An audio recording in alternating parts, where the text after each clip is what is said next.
Hey, it's another devotion about etiquette, and if you turn in your Bibles to 3 John 1:14, it says, "But I trust I shall shortly see thee, and we shall speak face to face. Peace be to thee." And during this time of the coronavirus, whenever we're not together, we can't see each other, our main form of communication is talking on the phone. And it's FaceTime, or it's Skype, or it's Zoom. And so we're going to talk today about some proper etiquette rules when it comes to talking on the phone. If you turn to Psalm 34:13, it says, "Keep thy tongue from evil and thy lips from speaking guile." Then if you turn to Matthew 15:11 says, "Not that which goeth into the mouth defileth a man, but that which cometh out of the mouth, this defileth a man."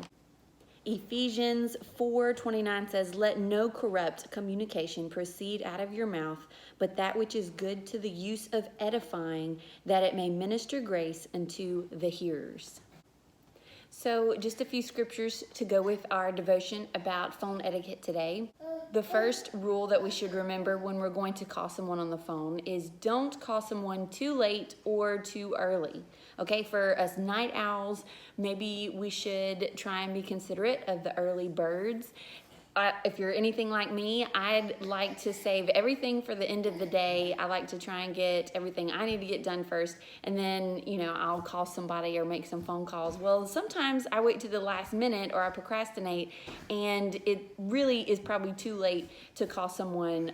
Some people go to bed early, and some people like to get up early, so you want to be considerate of everyone's time. Or maybe you're an early bird, okay? So don't call someone early in the morning if you know that they're trying to sleep late, if they have a different schedule than you do. If you say you're going to call someone, say what you mean and mean what you say. Be good on your promises. Whenever someone is expecting a call from you, you want to be sure and call them in a timely manner. If you can't reach them on a certain day or certain time whenever you said you would call, shoot them a text and make sure that they are aware that you are busy, or even if you miss them and you have to leave a voicemail, just be sure and try to contact someone whenever you say you're going to contact them.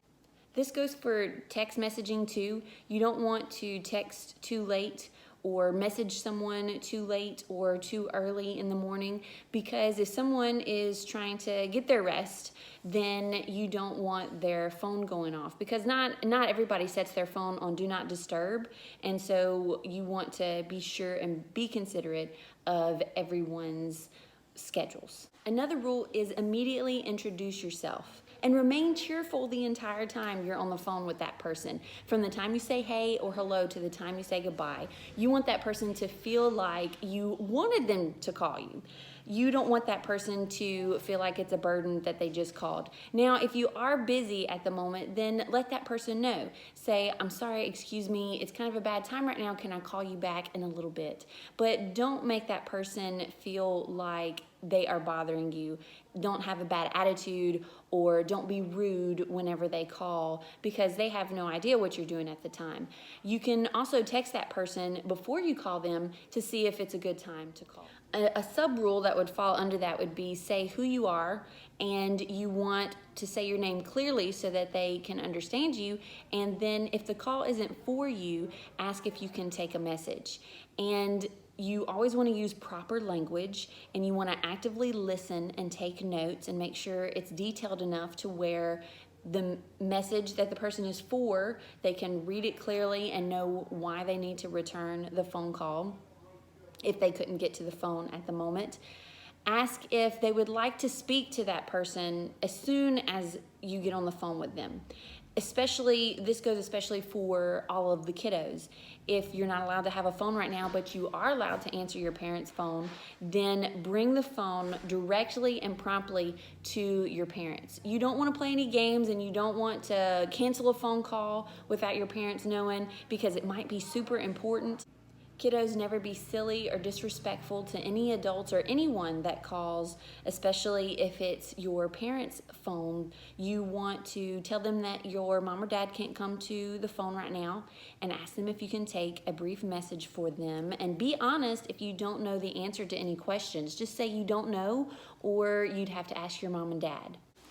Another rule is only use speakerphone when necessary. I love to use speakerphone because I like to be hands-free whenever I'm on a phone call, because I have little ones at home and sometimes I have to tend to them even while I'm on the phone. But it is so rude and terrible etiquette if you don't make that person aware that you have placed them on speakerphone. Another rule is check for and respond to voicemails, text messages, and emails promptly and in a timely fashion. You don't want to go days and days without responding back to someone's voicemail or their text messages. That would be really rude, and you then have to apologize for the delay. I know I'm sort of preaching to the choir when I get to these points, because these are some rules that I could really work on. A good rule of thumb to remember is to just leave the text message or the email or the voicemail alone until you've kind of set aside a time later on whenever you're not too busy, you're not tending to the kids, or you're not trying to do schoolwork or something like that. You can respond to the notification that still is present there. And so it's kind of like a visual reminder that you have to respond to or reply to that email or text message or voicemail.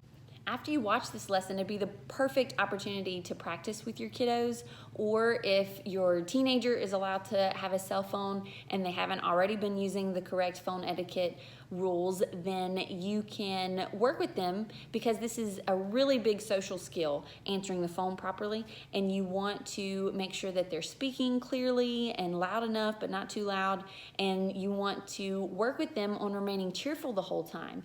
Even if it's not in their personality, it really just takes practice, and especially if you are a Christian and have Jesus in your heart, you even want Jesus to shine through your voice whenever you're talking on the phone with someone. You want them to feel like they're loved and appreciated throughout the entire phone call. That's one of the main forms that we can communicate right now with each other during this coronavirus. Etiquette class? What? Huh?